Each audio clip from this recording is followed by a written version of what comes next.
Coming up next on The Health Hustle. Trust yourself. You already got it. You already got it. It's already there. There's no need to second guess in yourself. This is what we just went through in terms of trust your passion and go. You will make it happen because people are absolutely attracted to passion. And you can tell even just with this podcast, it's like, yep, it's time to level up. It's time to level up. I do a lot of podcasts, and how natural it's been. There's a reason I flew all the way from Reno. And I told people are like, hey, where are you going to Reno for? Or Austin for? Oh, to do a podcast. That's what I told them. I ain't telling them anything else. I said, go get podcasts and be in the sun. That's what I'm going to do. And I say this to you. I say it to me. I say it to Emily. I put a Post-it note every single week on her door, encouraging the things that I see in her. I mean, she has a door full of Post-it notes. See that in yourself, you guys. You already have it. Be the light. Be the light. Hey folks, and welcome to the Health Hustle of Austin, Texas. On this show, we uncover the big ideas from your fellow health and fitness entrepreneurs in the Austin, Texas area about how they built their business and the lessons they learned along the way. What's up, y'all? Corey here, and I can't even begin to describe to you how fun of a podcast episode this was for me. Joel Cochran literally flew in from Reno, Nevada, just to spend the weekend with me, hammer out a podcast interview, eat some barbecue, get some workouts in, go on a run, and so many other things that we got to do this weekend, just spending time together. It was honestly a blast, and our interview was so much fun, even though you'll find out in the beginning, we totally forgot to hit record for the first 10 to 20 minutes of the conversation, which honestly led to a further and even more amazing conversation because I think we got some of the soft stuff out of the way early and then really kind of dove into things. So I think you guys are honestly going to love this episode. Little background on Joel Cochran. If you don't know who he is, he has 10 years of experience in the health and fitness industry and a diverse background in leadership, consulting, life coaching, business development, nonprofit organization work, and so much more. Joel has the experience and skills to support professionals and entrepreneurs get back control of their health with a bachelor's degree in communication, which you'll see very quickly. He's amazing at communication and linguistics, and his experience owning and operating multiple businesses. Joel has helped thousands of individuals overcome personal and professional barriers to create a life they love. Some of the things that we get into on this episode are why Joel is obsessed with the expression best day ever. We used it so many times this weekend, and it's just such a great life hack, and so I love using it in my day-to-day life, and I hope you do too. What pressure language is, that was interesting for me. Pushing the limits of your beliefs, being open versus being vulnerable, that was an eye-opener for me. The two things you'll do more than anything else in your life, this was also very surprising to me. Overcoming a victim mentality, how to express your emotions, mental magic work, the 3 best things you can do for your overall health, trusting yourself, and so much more. One last thing, if you're a health or fitness professional and you're having difficulties getting leads, I have a free 7-step process that walks you through how to convert your social media following into paying clients. You can find the link in the description of this episode. Without further ado, let's go. Yeah, man, we get the opportunity. Best day ever, baby. Oh, dude, it doesn't get any better than this. That was such a great opportunity to be able to prime us through exercise. Welcome to the show. We have Joel Cochran here. We just spent the last probably maybe 10 minutes. It was great. Diving into probably the deepest and darkest and most beautiful topics that anybody's ever listened to. Mm-hmm. And then we forgot to hit record. What a great opportunity. You know, the irony in the fact, 2 things. One, I'm very blessed that I noticed that so that we didn't get to the end of the show and realize that we didn't hit record. But the beautiful side silver lining to not hitting record is that we were just discussing how every day, good or bad, is an opportunity to see it as best day ever. That's right. This happens to us on a daily, you guys. On a daily. Something's gonna come up, and you have 2 ways to be able to respond to this. Oh my gosh, I can't believe that happened. Oh, this is such a problem. Or, I can't believe that happened. We didn't press record. What a great opportunity that we had to be able to prime ourselves and to talk about this conversation, which is only going to lead into better conversation. 100%. I'm actually happy about it. Me too. I'll be honest. Yes.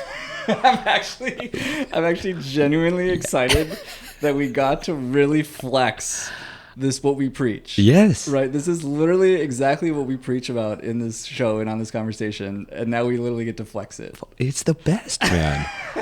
Like we had that like deep eye connection We were earlier, connected. right? And we got to share that, just you and I. Nobody else in the world is going to be able. We thought, but they didn't. And so now that's incredibly special between you and I. That was a beautiful moment, man. What a great opportunity. Okay, so let's rewind. Let's give people context. do Who it. we are, what we're doing, what we're talking about. Yeah. Joel Cochran came in from Reno, Nevada, Yeah. just to have this conversation and also to join me on the trail for a 7.5 mile run, Oh. where he got a lot of sweat in his eyeballs. Yeah, you did. Which he worked through it. Everything turned out okay. We also got a leg workout in, and then after this, we're also going to eat an obnoxious amount of meat. Oh, the body's going to need it. So, just so people know where we're at now, Mm-hmm. let's rewind into that idea of where does the idea of best day ever come from? Because it's become a coined phrase in your life. Everyone that knows you knows this by this idea Yeah. of what is the best day ever, and Yeah. you would pronounce it as every single day. Every day. How did that show up into your life, and how do you facilitate that into your life? Yeah. You know, when I was going through a really challenging time in the last 3 years, there was a girl who I had an engagement ring at the house with. Like, this was it. And it didn't work out. And it was there that I realized, wait a second. I have the choice to respond to this. I have the choice to respond to what happened, that she moved on with the tree guy, right? 20 days later, that I grew up in a household that, had verbal and physical abuse, that trauma, undiagnosed and untreated, caused a lot of my connection and trauma with her. All of those things added up to be able to go, oh, wait a second. What a blessing. What an opportunity. Wait a second. Pain isn't something that I want to move away from. Pain is something I want to receive and accept. The same way that I accept joy, I want to accept fear. The same way I accept happiness, I want to accept insecurity. And I started going down this road. And then when I realized that, wait a second, emotions aren't bad or good. They just are. And so I have an open door policy to my emotions. Y'all get to come in anytime. Oh, hey, fear, doubt, jealousy, come sit down. What do you got to tell me? Oh, there's still some unresolved trauma. Oh, wow, thank you so much for coming in. Okay, well, you're more than welcome to stick around. Or you can go. It's up to you. I'm not locking the door and looking through the peephole when it comes to my emotions. Nope, fully open. Joy wants to come in, come on in. Joy and fear is going to be in the room at the same time? Sure. All right, what do you guys want to talk about? No big deal. And so by being able to receive every moment the way that it is, you start realizing, like, wait a second. I get this opportunity to be here. I get the opportunity to repeat this podcast. I get the opportunity to feel pain, to feel challenge. What an incredible day.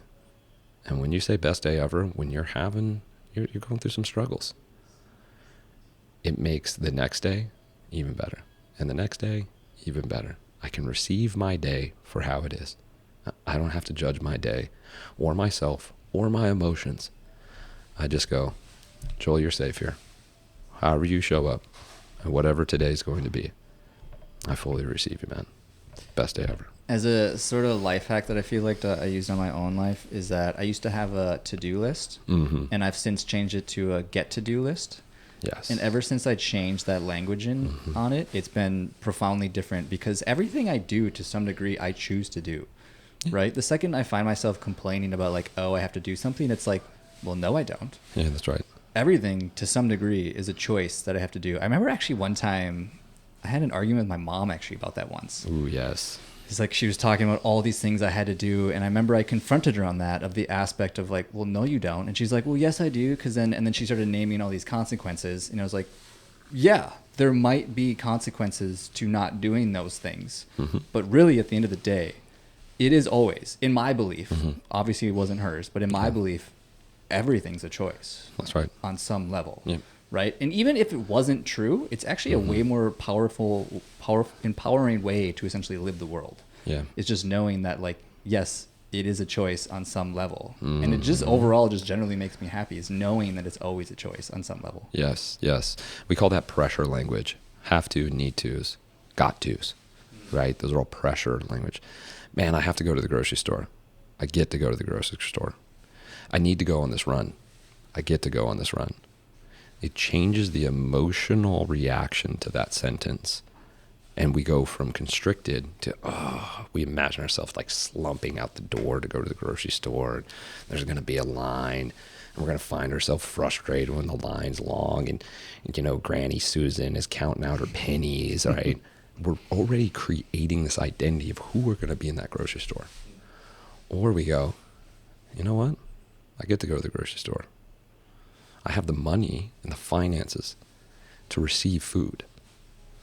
I get to go to the grocery store where it's already packaged for me. I don't have to kill the cow and quarter it out, right? This is in a plastic container, the raspberries that were picked by hand and traveled thousands of miles. Hold on. When we start unwinding it, we get to those raspberries and go, oh. Yeah, exactly. Perspective. Right. Yeah. But it's a switch. Pressure language will build the walls. I don't see myself out. By replacing with I get to, that wall of China, all of a sudden you see that small door at the very bottom. Because all you were doing before was looking up. How am I going to scale that wall? So impossible. I get to, there's the door. Let me walk through it. Done. Something I think a lot about is, so when I was 16, 17 years old, there's a relationship that ended for me, and it spiraled me into the deepest and darkest depression that I've ever been in my life. I was definitely suicidal at that time of my life. And I think about it a lot from the angle of being that low and sad has allowed every other aspect of my life. Like, I've never been that sad since then, because I think in comparison, everything's potatoes. So whenever it is like the long line or Susie counting the pennies, I feel like my barrier is always like back to like when I was really actually sad. Yeah. And knowing what that emotional experience felt like. Right. And so I always think about that, of like, you see it all the time of other people who have had like life-ending experiences, or they get in traumatic car accidents or something very scary or hard, or something like they thought they were going to die in, because I feel like it sets the bar for like how bad it could be. Yeah. Right. I think about that all the time, of like, when you have that experience, it allows everything else to be so much less. Do you have those experiences in your own life? Yeah. Well, I mean, Let's relate it back to anybody who's listening. You've done something difficult in your life. When I ran 34 miles, you know how much easier 7 miles is? That would be today. That would be today. I did the half marathon last weekend. So like 7 miles to me was like, it was whatever. Like, exactly. That's exactly how it felt. But when you first ran 7 miles for the first time, it was horrendous. It was horrendous. It was horrendous. I thought I was going to die. I had lateral knee pain that was going to explode. Yep. Now I'm like, there's nothing. And that lateral knee pain was a sign from your body. Ooh, man, this is really hard. Did you just allow that lateral knee pain to completely explode? How do your knees feel now? Great. Fantastic. Why? I don't know why. Did you keep running? Yes. Did you fix some of the functional patterning? Posture, big time. Put in the reps of extra work outside, from stretching to posture to continuing to show up at the track to all the things. If you didn't press yourself to the 7 miles, that function was already there. That knee pain was already there. The pressing into the difficulty exposed that. This happens for a lot of us when it comes to trauma. Everything's fine till we get married. Everything's fine till we have the kid. And now that underlying trauma that we have pushed away, now all of a sudden we hit the max. And poof, it comes up. And this is where we want to nip it in the butt beforehand. Yet we don't know our limits until we push it. And then when we push those limits, now we can look back at anything else before, like we were talking about, and go, cool, I've done 34 miles. If I can do 34, I can do 7. We were having a leg workout this morning before we did our 7-mile run. Yeah, baby. Which is ludicrous to probably most people. Mm-hmm. But you brought up something during that conversation that really resonated with me, of the difference between being open and being vulnerable. Can you share that for me? Absolutely. November 6th, a girl I was dating came over to my house, sat down, said, yeah, this was never going to work anyways. What? Yeah, we were just meant to be friends. Like, completely disconnected, emotionally gone. What? And we tried talking. She was just set. Nope. Whatever her fear is, whatever was going on, nope. And the reason I'm bringing this story up is because it really shook me in such an interesting way. Being 37 years old, I've been through breakups. Okay, I had a house, I had an engagement ring, like kids, like not my kids, her kids, but I've been through this. What's going on here, right? What is happening to me? I felt so insecure. I felt so broken. And I mean, this girl and I dated for 4 months, but it brought up something in me. And working with my therapist and working with my coach, what I ended up realizing is that my therapist said, Joel, you can be open, but you're not being vulnerable. And it clicked with me there. And we were talking about it. You said, yeah, I have no problem sharing my story. I'm like, yeah, me too. But the difference between being open and vulnerable is open is your willingness to share your story. Like I said, I dealt with, maybe I said this or I didn't on the recorded one or not the recorded one. Who knows, you guys? But I grew up in a household where there was some physical and mental abuse. Okay? So you guys hear that and go, oh, I'm sorry, Okay, that's my openness. My vulnerability is my willingness to share my emotion in that story. That I felt weak. That I felt that I wasn't enough. That it's still to this day, I get scared when my mom gets elevated. And I'm terrified. And it makes me want to run away at 38 years old. Now I'm talking vulnerability. There's a difference between sharing your emotions and sharing your story. Know which one is which and who you're sharing it with. I think one of the reasons that resonated with me so much when we were talking about it at the gym is because I've always jokingly said that I feel like a robot at times. Mm-hmm. Because I'm exactly like what we said, very easy for me to openly share my story and what I've been through and the experiences. But I've never been as good at being able to actually share the emotional things behind those experiences. Yeah.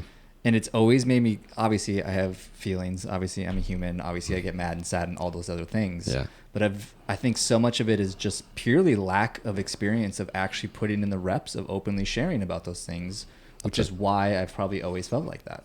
Because it's like everything in life that I've only just probably discovered this since starting my own business and getting into entrepreneurship, is that we so vastly underestimate just purely putting in the reps of the things that we want to get better at. And that's everything. That is dating, conversations, businesses, skills, playing the guitar. Do you name anything ever that you've ever wanted to be semi-decent at? Yep. It's reps. Yep. It's putting in the reps. Sure, there's a degree of like learning and having mentorship and whatever. Yes. Sure. But nothing compares to putting in the reps. And so like when we had that conversation, it was like, damn, like that says a lot about, I've never differentiated those differences between openness and vulnerability. And now I'm like questioning like so many years of my life of like, totally. Shit. Yeah. Yeah. 100%. I mean, one of the things that we say at Proclivity is repetition is the mother of all skill. Totally. There's 2 things you're going to do more in your life than anything else. Breathe and your dialogue. you will do nothing more than those two things. You are breathing every day. You are thinking every day. Let's get both of those correct. And when you can get those correct, now all of a sudden you're getting a huge lever in life, because our breath tends to be up in our chest. If our breath is up in our chest, we're in a sympathetic response. When our sympathetic response, our mind narrows. We only see the threat that's in front of us. It's hard to be optimistic. It's hard to be able to see the best day ever when we're locked in and zeroed in. But when we have the ability to be able to bring our breath down into our belly, take a moment, breathe. I challenge people all the time. I want you to sit down with your food for 20 minutes. No distractions, no one else, no TV, nothing to read. You and the wall. People start getting anxious immediately. But if we can learn to be by ourselves, with our thoughts, with our breath, and we leverage those things, yeah, it's going to be the best day ever. I've never thought about that. Our dialogue and our breath. That's interesting that you say that, because since learning about the breath, probably about a year ago from reading the book Breath by James Nestor, which is a phenomenal book. Incredible. And I know there's been other authors that have talked about it before him, but I would say he's the one that's really, I feel like, brought it to the forefront of a lot of the conversation that's happening now. There's no question of how much learning how to breathe has contributed to every aspect of my life, from training to more peace in my life, to eating, to mindfulness, to all sorts of stuff. But the dialogue piece of it is so interesting. And as a side asterisk to your breathing and like relaxing the breath and breathing from the lower diaphragm, something that I've said on a previous episode before, and I learned from a mentor, is he always talks about of just relax your sphincter. He's like, just like relax your butthole. Yeah. It's like, that's another way of like, are you clenching? Like, why are you clenching? Like, can you just relax that and allow that to happen? And so that's a nice little trick too that I use with people. But to the dialogue piece, which is what I want to tap in with you and dive a little bit deeper on, because just so people know, you self-proclaim essentially as a nutritional life coach. But before we fucked up the recording and didn't record, actually, I mentioned the point that I feel like you're more of a linguistics coach than anything. Right. Of helping people reframe their language, because you've done it with me in the time that we spent today, of a number of things, of even what we were just talking about, of openness versus vulnerability. Yeah. So like from that world of like linguistic coaching in a lot of ways, what are the common things that you feel like you see with people, like of the language that they use, and how do you help people work through some of that stuff? Yeah. You know, my goal in my business is to be able to help 1 million people get out of the victim mentality.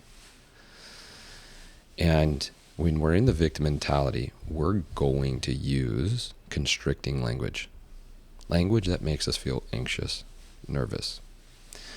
I know somebody who's in the victim mentality who has some really heavy stories hanging when they are quick to anger or quick to get scared. You know, you drop a book and somebody's like, oh my gosh, that's really scared me. Right? When it was like, barely fell to the ground. Right? But they get startled so quick because their body's already sitting at a higher level of threat. You know, or people get angry real quick. You know, I can't deal with you. You're already at a higher level of threat. Because the words that we're using daily in a victim mindset, a constrictive mindset, when I say constrictive to you guys, we don't look at that and go, oh, on the beach, totally relaxed around family. You know, we think, uh-oh, where's the threat? We think tension on our chest, stomach in knots, throat tight because I don't want to cry. Tight sphincter. Tight sphincter. Okay, breathing through your mouth.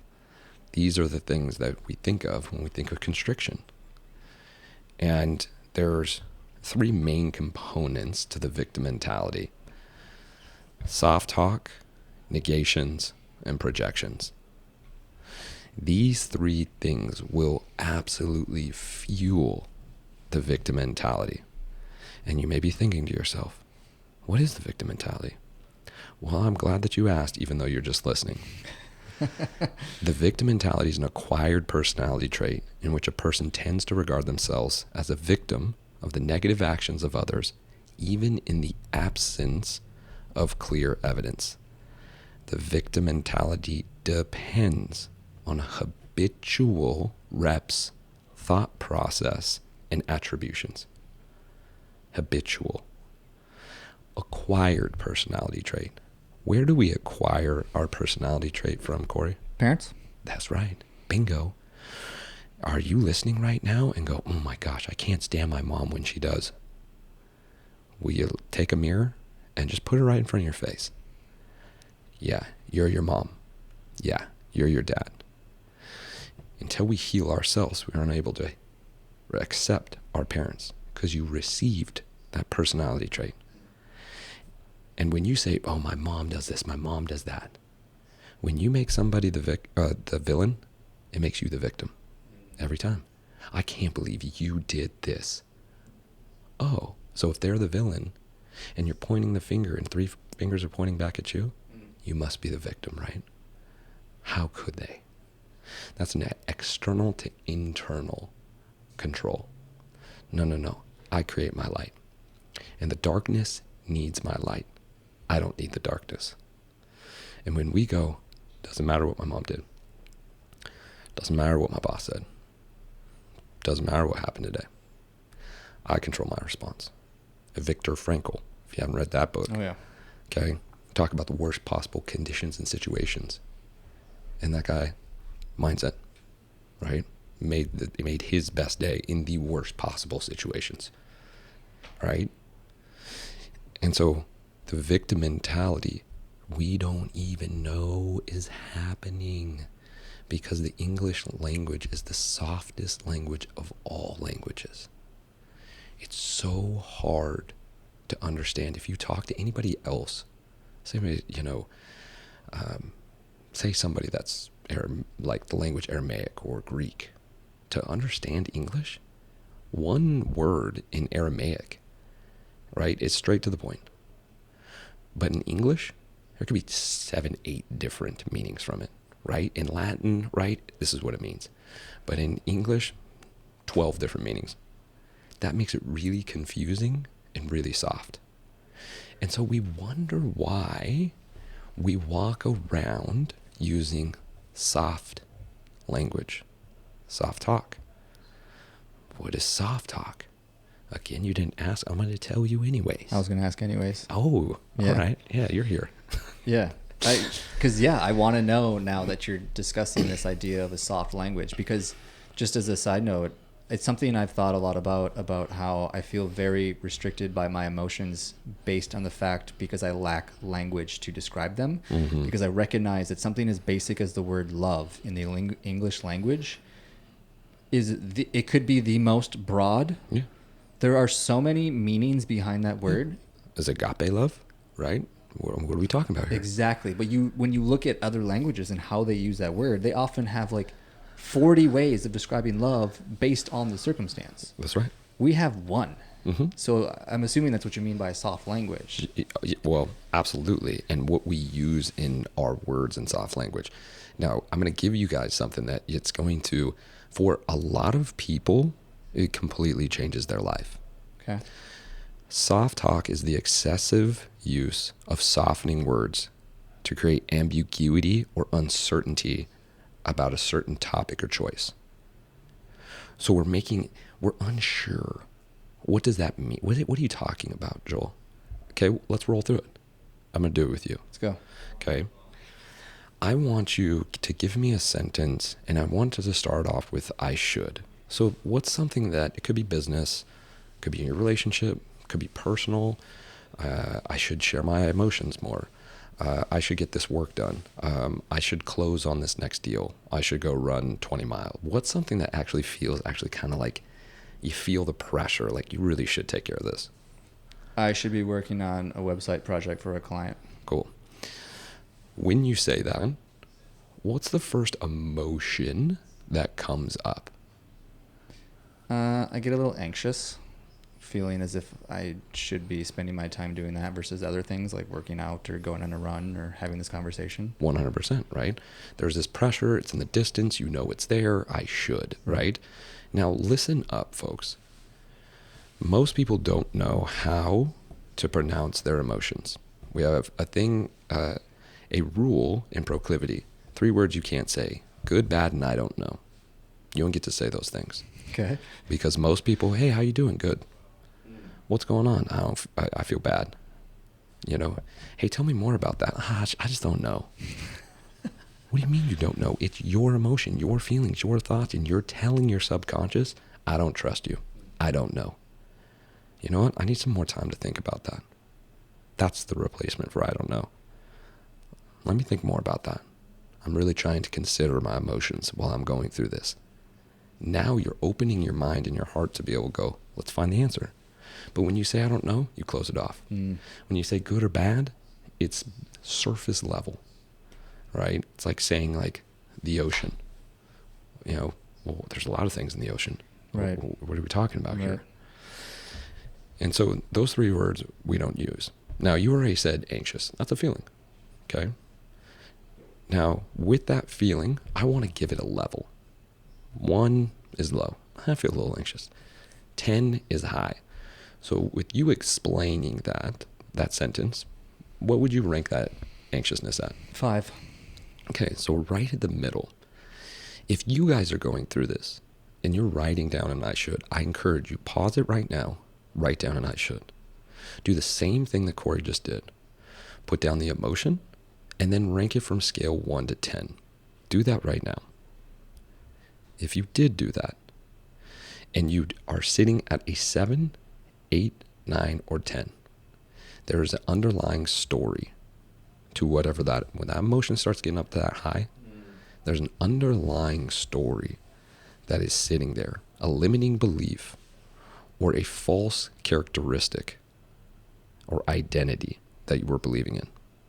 So we're sitting at a 5. We could probably dig with Corey a little bit more and find something that might even create a little bit more anxiousness. And this is to Corey's point.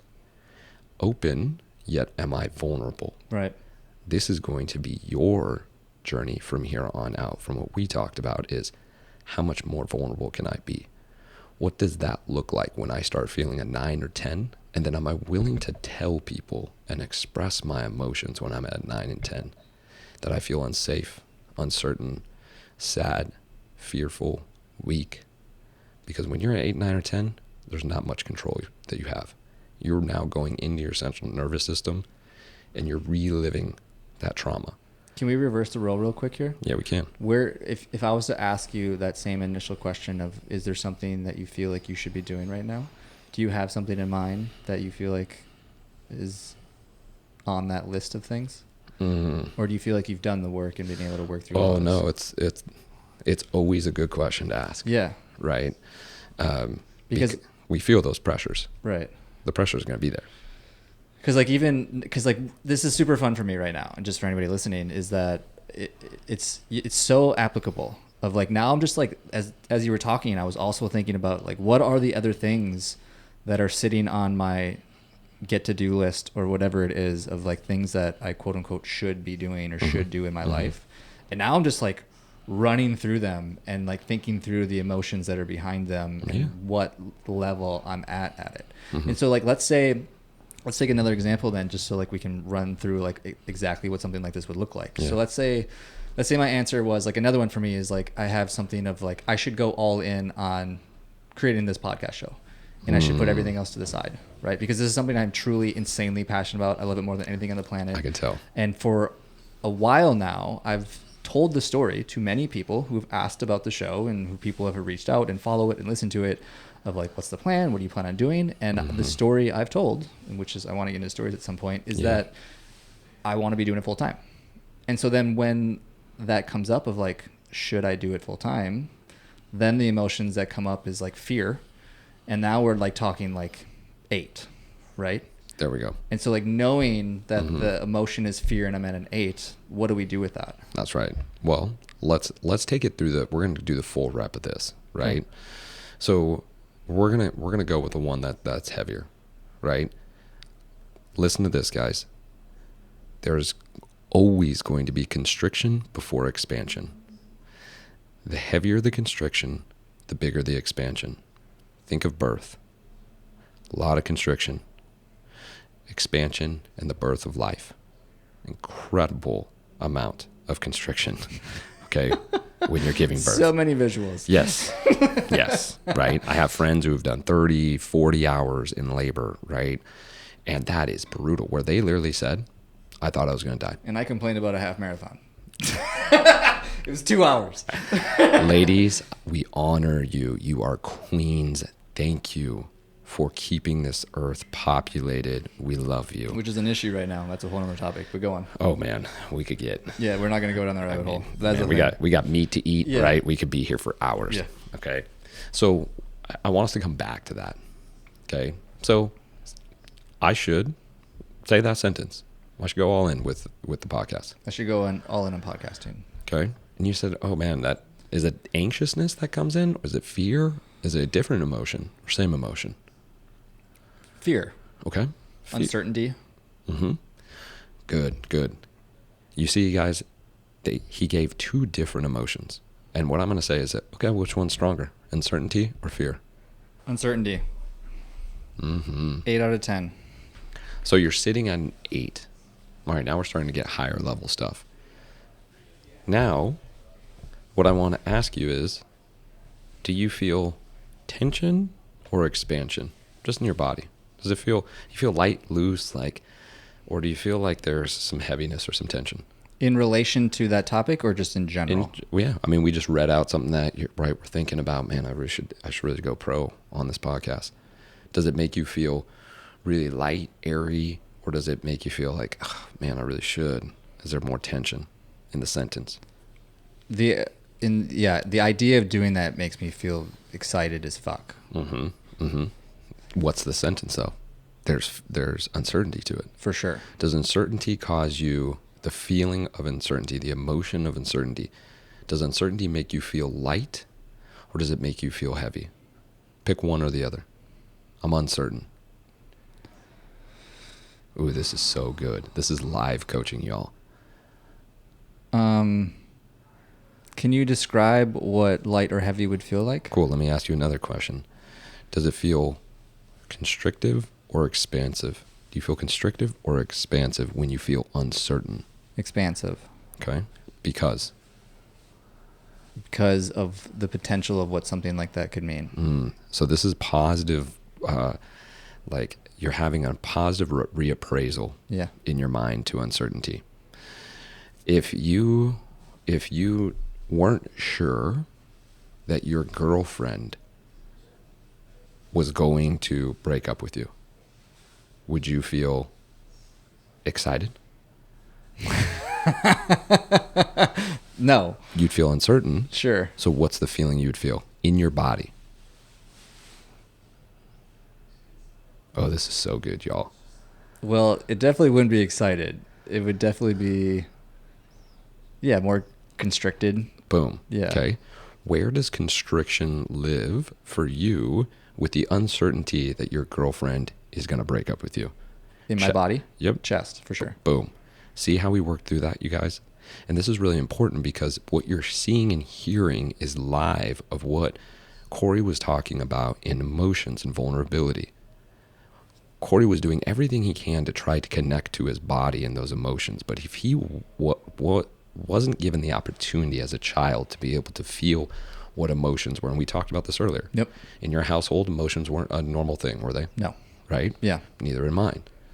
So there's this disconnect from emotion into body. 100%. And so when I was asking you, you were like, I could see it in your eyes, like trying to connect the wires that weren't there. 100%. You know? I have not put in the reps. Yep. Reps aren't there. And so now we went, okay, actually uncertainty creates constriction. That constriction relies in my chest. Okay, if I feel uncertain on whether I should go fully pro on this, there might be a little bit of residing physical residual of a tension on the chest, which may make me open my mouth and start breathing through my mouth instead of my nose, which may increase my heart rate. My blood pressure may go up. And if this is something that I'm repping out every single day, repetition is the mother of all skill, then I'm in a low level of anxiety, stress, or the sympathetic response, fight or flight. This is not healthy for the body, right? And so we're circling around here, guys, because I know we've been going around this. We're talking about soft talk, right? Do me a favor, take out should and put in could. Say that sentence over again. The original sentence? Yeah, about the podcast. Could I go all in? Nope, say I could. I could go all in on podcasting. I could go all in on podcasts. Okay. Did anything change in that reaction to that sentence for you emotionally? It made me feel brighter, for sure. Okay. Do you still have the feeling of uncertainty? Not as much. Okay. It's definitely lessened. Great. This is the importance, you guys. That's why we put a scale to it. Before it was an 8. What is it now?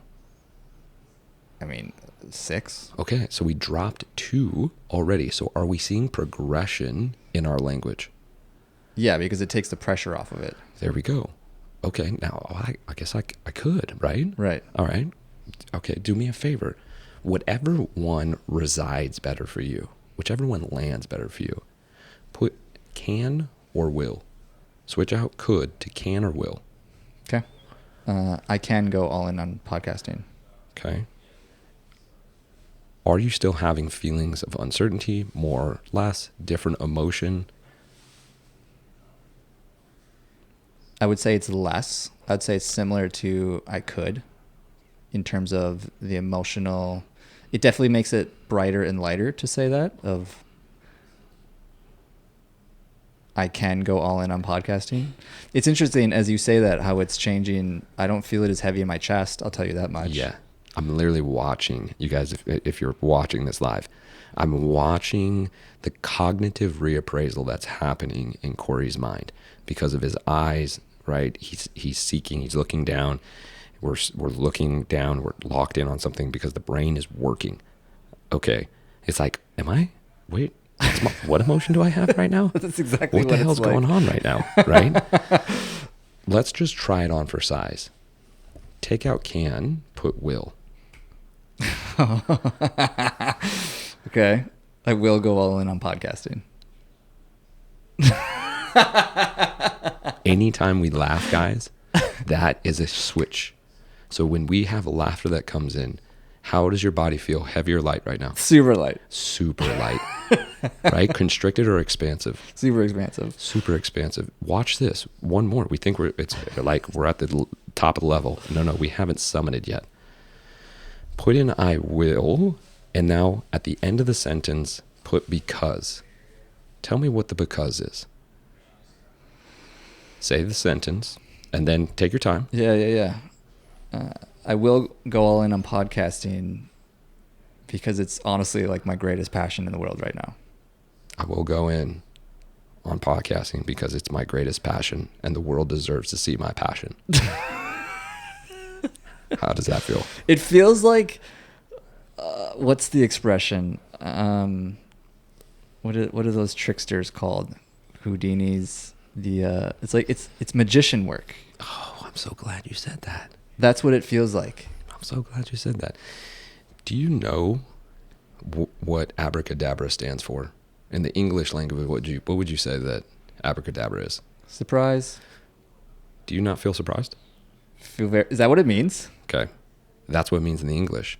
Aramaic, it means one of the oldest languages, right? That we're talking Holy Bible stuff, right?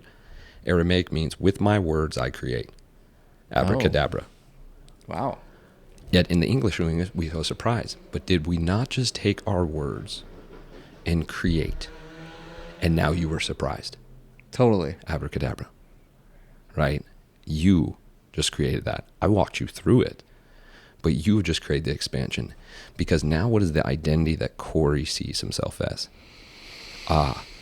Let me see. And you hear that breath, you guys? That breath is a settling breath. It's meaning I just took that in. I just took that in. This will change Corey from here on out. Yeah, the weight feels very released, honestly. Even from the chest to diaphragmic, like it's much softer. Isn't that wild? It is fucking crazy, actually. Best day ever, dude. That's a wrap. All right, we can all go home now. We can all go home. Corey's problems are... No, I'm just kidding. Yeah. Well, okay. So on that note, one, thank you. That was fucking incredible. That's amazing. And just so anyone listening, this is what you do. That's right. This is literally what you do with people. Mm-hmm. And like more often than not, the people that you work with are, and I honestly preemptively titled this show because I was writing it in my newsletter today because I always try to write about like upcoming episodes that are coming. And preemptively, I'm pretty sure I wrote the phrase, helping people or giving people what they want in order to get them what they need. Yes. I feel like that so much encompasses what you do as somebody who is quote unquote a nutrition coach, which is only realistically the segue to every other thing that's honestly going on in their life, which is really what you guys do at Proclivity. Yeah. And so I just wanted to highlight that of like, this is really what you guys do is like, yeah, you help people with nutrition, but it's never about the nutrition, is it? Yeah. Well, and here's the thing. My business partner, Emily Rodella, is the top of the top. I say to people in business, right, put a ring on it if they're that special. In business, I put a ring on Emily because she's that special. And I've had a lot of different business partners that I didn't think about it. Like many relationships we get in. Oh, yeah, this seems great and it's fun and it's exciting. And then you're like, oh, this isn't right. Oh, this is bad, right? And so I took my time with Emily. I've known her for a very long time. I hired her when I managed Double Edge CrossFit. And I took my time with her and I realized, man, this is a special one. She knows nutrition forward and back and not in a complex way, guys. We have 12 simple nutritional habits that span any diet. And let me explain what a diet is. A diet is the normal food or drink of an organism. We don't judge a cheetah for eating gazelle. It's their diet. Yet the $72 billion diet industry wants you to think you're doing something right or wrong. Food is not good or bad.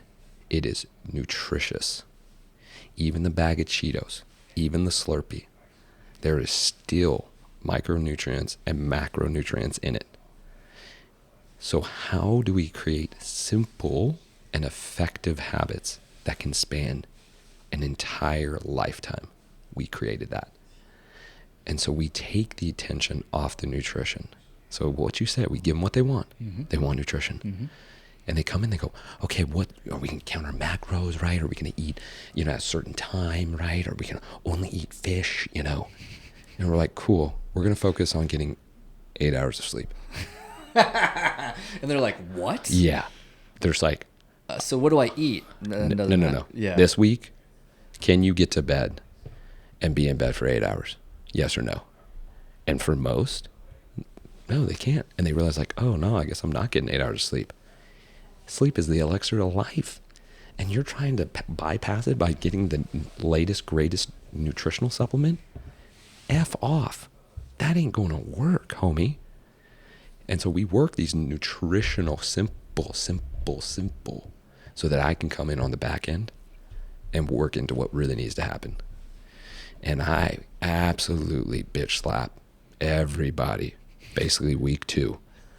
They get in and they're like, what are we doing here? I mean, I knew we were going to talk about like mindset, but what? And time after time and time after time, people go, I didn't know how badly I needed that. It completely changed my life. There is yet to be somebody who has finished the Proclivity method, who hasn't said, and we're talking, we've done 100 people here, who haven't said, that absolutely changed my life. Because we weren't taking a look at the underlying roots, not only of our habits with nutrition, but of ourselves. And when we start changing that language, just like you had that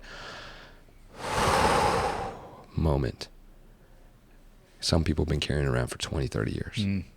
And if you can release something that you've been carrying around for 20 to 30 years, life gets a lot lighter. A lot lighter.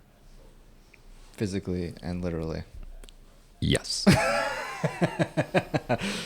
So just to give people a little context, because I really want people to make sure they know the value that you're adding, because like I connected with you guys a while ago through, was it Matt Shivers? I think it was. Maybe. And ever since like connecting with you, we hit it off right away. Yeah. And honestly, like so much of it was just like my belief in what you guys are doing, because there's a lot of people out there that are doing the nutritional coaching thing and the fitness coaching stuff, and it's all great. I'm not taking from any of it, but like you guys seem to have taken an angle that I feel like is different than anybody else. So like two things I want to ask from that is one, what would something like that look like if somebody was to decide to work with you guys? And the other thing I want to take from this as well is just like a basic value add to people of like, what are like maybe the most basic 3 things that somebody could do in that realm of like health? Yeah. One could say. I love it. I love it. Great questions. So first and foremost, we do one thing really well. It's the Proclivity method. I've done a lot of business, and actually I've related a majority of my businesses, this is funny, off of In-N-Out. Oh, what? Yeah, baby. Okay. Okay. I sat down, one time I was in In-N-Out. All right. This is when I was running 2 multi-million-dollar CrossFit gyms. And we were having our ups and downs, our struggles. And I'm like, man, dude, imagine if we had members who were lined out the door to get into Double Edge CrossFit. How do these guys do it? And so when we went to go get a burger, I said, is your manager here? And they go, yeah. You want to talk to him? I said, well, yeah. And the manager comes out and he's like, hey, what can I do for you? I said, I'm just curious about your business. He's like, oh, well, why don't we sit down? And I'm like, well, that's rad. The manager can just sit down, and there's freaking cars out the freaking window, or out that door. Yeah, there's right? always a million cars. Yeah. A million cars, right? Yeah.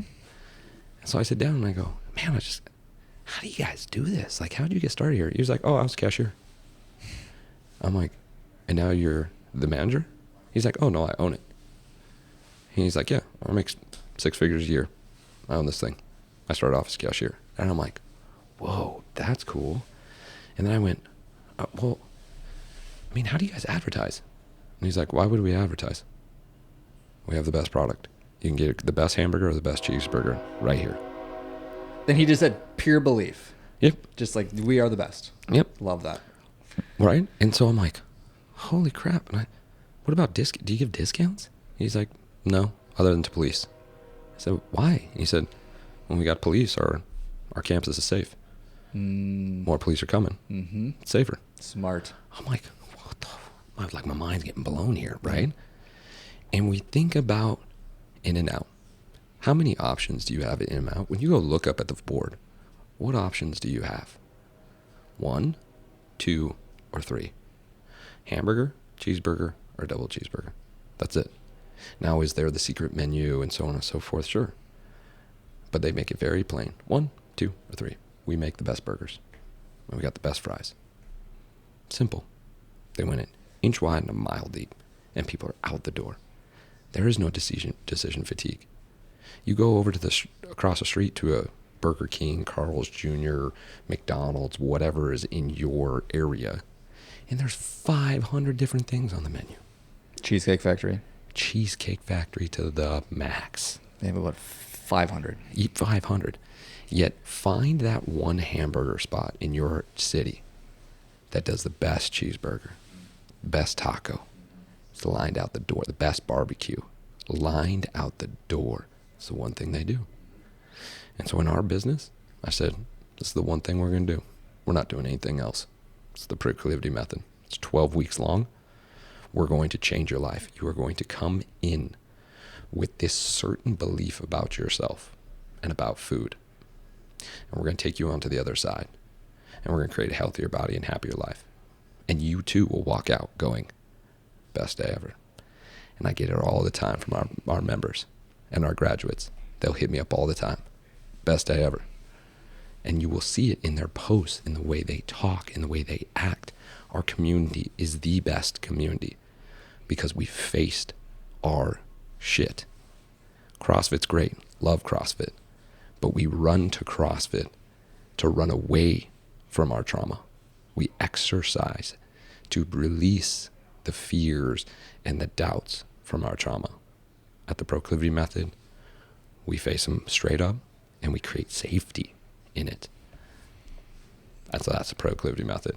I want you to know my mind is exploding right now because I've been with you most of the day and it's been best day ever. For sure. And the number of things that you've unlocked in my brain in the time that we spent today has been astronomically higher than probably the months I've just been wandering the earth. And so because you're hitting so deeply on things that I resonate with so much and have been like thinking and like ruminating on, but the way that you're phrasing it is just putting clarity behind it of like, it's the classic quote of Steve Jobs saying that simplicity is the ultimate sophistication. Yes. And that's essentially what you're talking about. And so, and you hear it all the time, but like for whatever reason, when you talk about it, it just resonates with me of that aspect of like, we know we should focus on one thing for a long time until we get great at it. Yeah. I mean, Apple's the perfect example, right? It's like they used to have 1 million products and then they were like, fuck all the products. We're going to do an iPhone. And now they crush. Absolutely crush. Yeah. Right? Sure, they have other random crap, but like for the most part, they do iPhones. Yeah. That's what they fucking do. Yeah. Right? And so you're just basically doing the same thing in the nutrition industry, essentially. That's it. Man, dude. Okay, so then the second part of that question, 3 things, and maybe I could give you a softball. The first one, you said it already, probably sleep. I'd say it was probably number 1. Yep. What would maybe 2 and 3 be? Yeah. So here is, and what we focus on, guys, is metabolic flexibility. Now, we all have some type of metabolic flexibility. And what is metabolic flexibility? It is your body's ability to efficiently use carbohydrates or fats. Most of us are metabolically inflexible. We're way too stiff. We rely on carbohydrates way too much because we're snacking too much through the day. We're doing foods that are highly processed. Our palate is not seeking fruits, vegetables, meats. It is seeking chips and cookies and high sugar and all these different foods that are going to come into your body. It's going to satisfy the craving.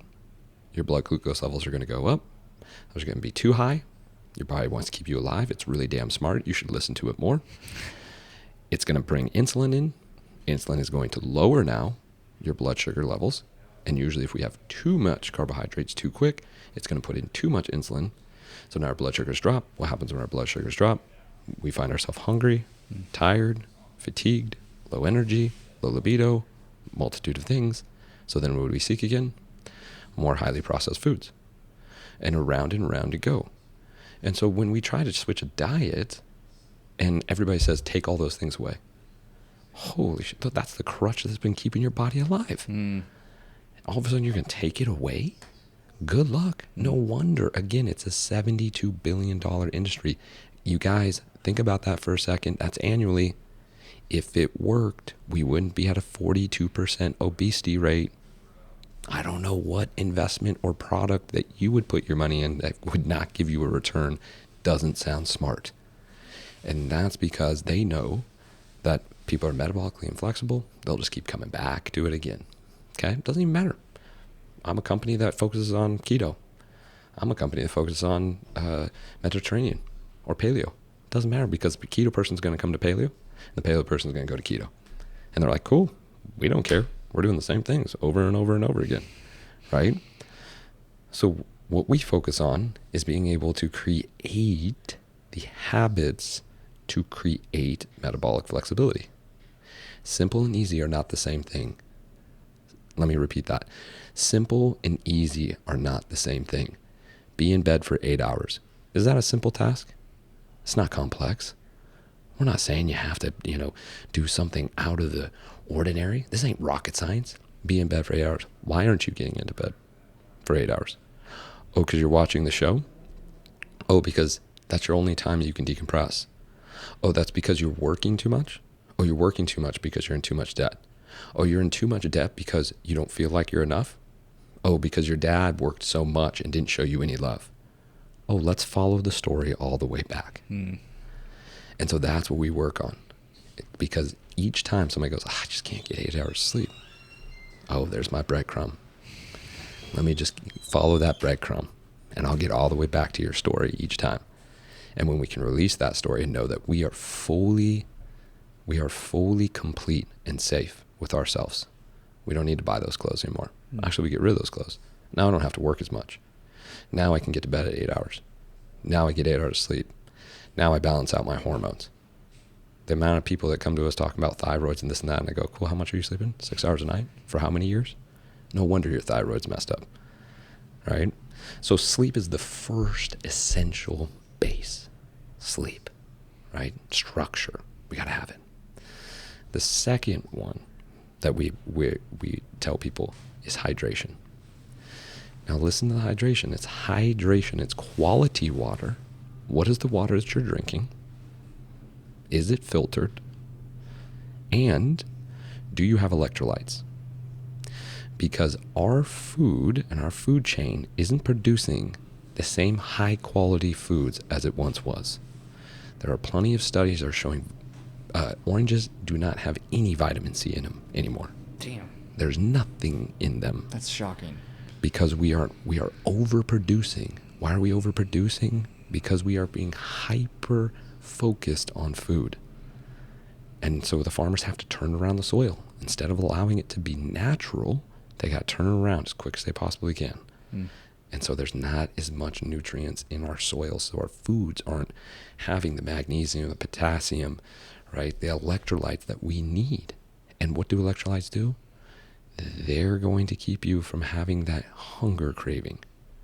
They're going to keep you from crashing. They're actually going to push away from needing to eat first thing in the morning or have a snack in between. Most of the time we say, hey, take some Element. That's the company that we support. Take some Element in between breakfast and lunch. If you're going to do breakfast. If you're not going to do breakfast, just take your Element. Cool. Eat your meal, then take another Element between lunch and dinner. And you could have 2 meals every single day. Because majority of the time, as soon as you start drinking some Element, you realize like, oh, I was really low on salt. I was really low on potassium or magnesium. And my body was just cueing me to go, hey, we're low on this. And I know that we need this to properly function. So I'm not going to give you the cue specifically to, yeah, I need potassium. No, it's just going to say, go get more food because there'll be some type of potassium, magnesium, or sodium in that food. Right. So it's going to push you to that.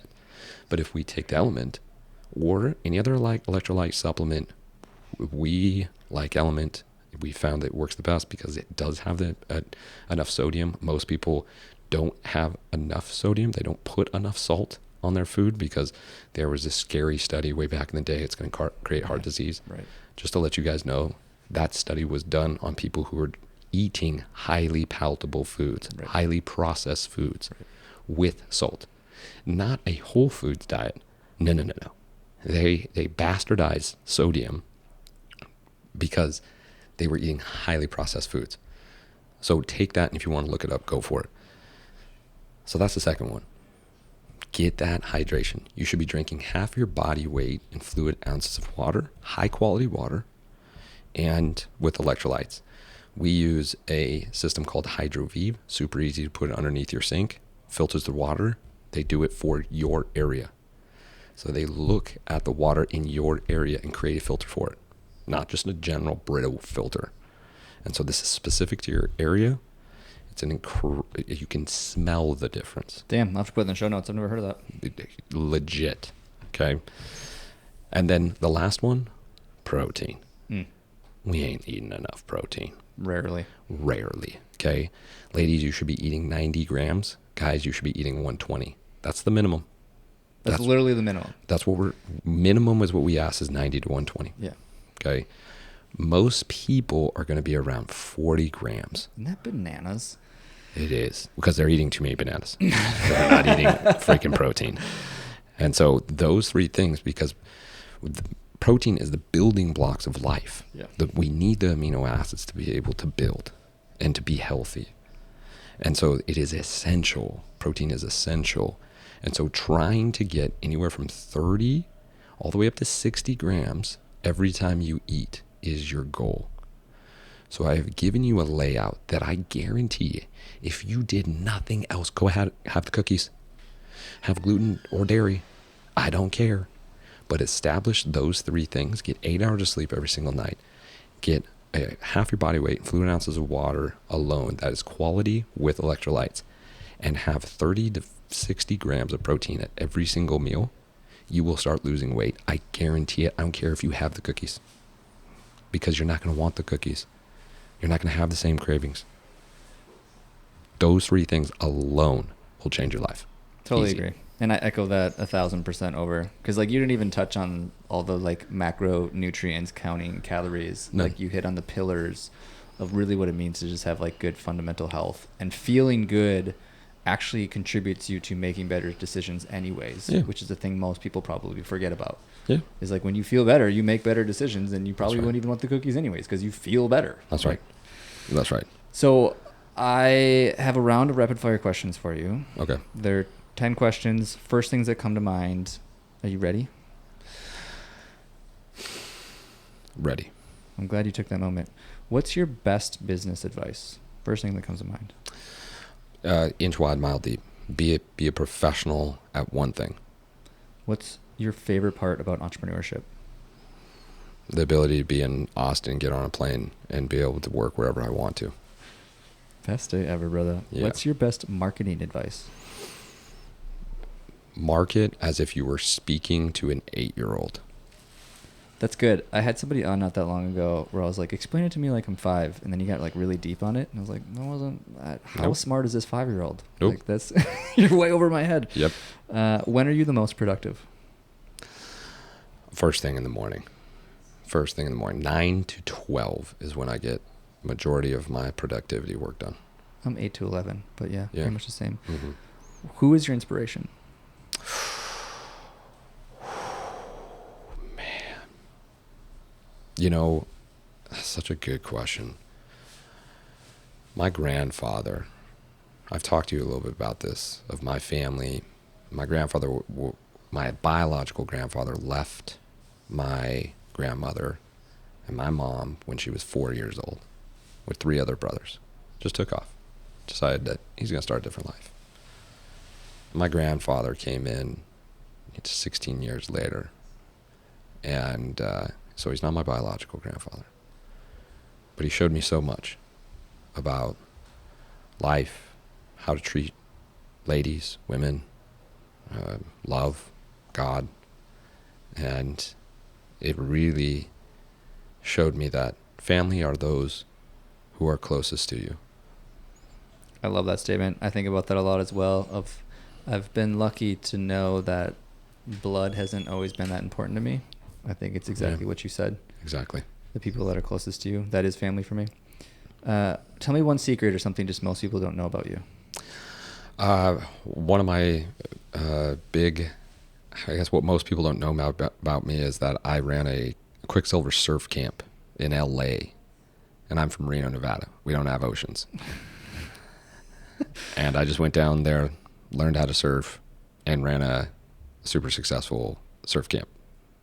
That's dope. That is a conversation for another day. Mm-hmm. What would you change about yourself? How often do people say nothing? 50% of the time. Yeah, I bet. My ability to react quicker when it comes to situations that I find fearful. So going into the fire, basically, there's times where I get fearful of going into the fire. The building is burning. I know I should go in, and I pause. And I have friends who immediately react. You know, it could be somebody who needs help with their groceries or so on and so forth. And it's something I constantly work at because I get insecure of like, do they want my help? Should I help them? You know, oh, if I get into, you know, in between these two people, am I going to get my teeth knocked out? Instead of just going, it's the right thing, react now. Interesting. I can resonate with that one a lot. That's interesting. What's your favorite app or resource right now? Did you say Apple? App or resource? Ooh, app. Man. Apple. Cosmic Crisp. Those are my Yes. favorite apples right now. But Is that what we had at your house? yeah. Damn, those were good. I know, aren't they great? With some honey? Holy F. I know. Amazing. One of the apps that I use, or it's a Chrome extension called Momentum. So if you have Chrome, it's called Momentum. When you open your browser, instead of going to like your normal like Google page or whatever, That's what I know what you're talking about. it opens this beautiful picture. There's a powerful quote every single day. Makes you focus, right? And it asks you, what's the one thing you're going to do today? Because we get caught up too often with wanting to do all these things. But what if we took care of the one thing? Just the one thing. That's it. Nothing else. Let your automatic like resources of being in business and your savviness take care of all the other things. You don't have to put down, go get the milk, right? Go get the damn milk. You know, you're just confusing yourself. But get the big thing done. Yep. Right? Attack the big thing. Eat the live frog first. That was my newsletter this morning. That was my one thing. I love that idea of like, I think we try to do too much and we end up accomplishing nothing. That's Oh, yeah. So many of us. I know I used to fall in that camp all the time. Yeah. When were you the happiest? Right now. I knew that. Best ever. What's your favorite part about Austin? Oh, man. You know, I was saying this the other day. One of the real cool things about Austin is it is a big city, yet just on the other side of the river. You know, I was sitting on the hill of the bigger park right just across the street. Don't remember what the name of it is. But I'm sitting there and I'm like looking, and there's this cityscape over here. And then, you know, there's all these beautiful trees and everything else. And I'm like, man, what a cool city that separated by a river. You have the downtown, but then you have this big park and these beautiful older homes on the other side. It's a really unique vibe that I'm still exploring of Austin, yet the weather is awesome. I'm looking for a honky tonk bar. What did I send you? That white elephant, white buffalo, horse. white horse. Yeah. Look, great honky tonk. Yeah, a lot of my friends go there. Really? Mm-hmm. I knew exactly what you were talking about when you brought it up. I think it's that same group chat I was telling you about that they go dancing two-stepping or something there like every week, it feels like. Oh, man, because when you start swing dancing, you can't stop. Just letting you know. So I have one last question. Before I ask that question, though, I just want to acknowledge you, man, for so many things. Like, we've not even known each other that long. Yeah. But I feel like we connected so quickly because I think to our original conversation, you're the kind of person that isn't only open, you're vulnerable. And you're really very open to sharing how you actually feel about things. Yeah. And you also have this amazing way with just words and language to help untap things in your own mind and then other people's minds. And it's really cool to see how many people you've been able to help with what you and Proclivity is doing. So I just want to acknowledge that. I received that first and foremost, and I appreciate you taking the time to be able to acknowledge that. That really means a lot to me. Yeah, man. I see it. I see you. I appreciate that. So last question. Really, it's whatever your best piece of advice is. So if you were to start over with Proclivity or really any of the other businesses that you started, and you were to give yourself a piece of advice, or really anybody else in a similar situation of starting their business a piece of advice, what would you maybe tell them? Trust yourself. You already got it. You already got it. It's already there. There's no need to second guess yourself. This is what we just went through in terms of trust your passion and go. You will make it happen because people are absolutely attracted to passion. And you can tell even just with this podcast, it's like, yep, it's time to level up. It's time to level up. I do a lot of podcasts, and how natural it's been. There's a reason I flew all the way from Reno. And I told people are like, hey, where are you going to Reno for? Or Austin for? Oh, to do a podcast. That's what I told them. I ain't telling them anything else. Do I say, I go get podcasts and be in the sun. That's what I'm going to do. And I say this to you. I say it to me. I say it to Emily. I put a Post-it note every single week on her door, encouraging the things that I see in her. I mean, she has a door full of Post-it notes. See that in yourself, you guys. You already have it. Be the light. Be the light. People are attracted to the light, man. They need it. Yeah. They need it. Cool. Thanks for being on the show. Good. Appreciate you, brother. Hey, friend, thanks for listening to the show. And if you have any feedback for me about the show or any other guests that you'd want to see in the show, definitely shoot me a message. I love engaging with my audience and figuring out how I can provide the best value possible to the people listening to this show. Before you go, I only have one ask of you, and that would be to check out my 3 Tips Tuesday newsletter. It's 3 marketing tips every Tuesday specifically for the health and fitness entrepreneur to help them attract new leads. If you press the link in the description, it'll take you directly to the archive of all my previous newsletters, and you can decide for yourself if it's something for you. If you end up finding it helpful, you can just sign up for the newsletter and you'll get it in your inbox every Tuesday. Thanks again, and keep hustling, my friends.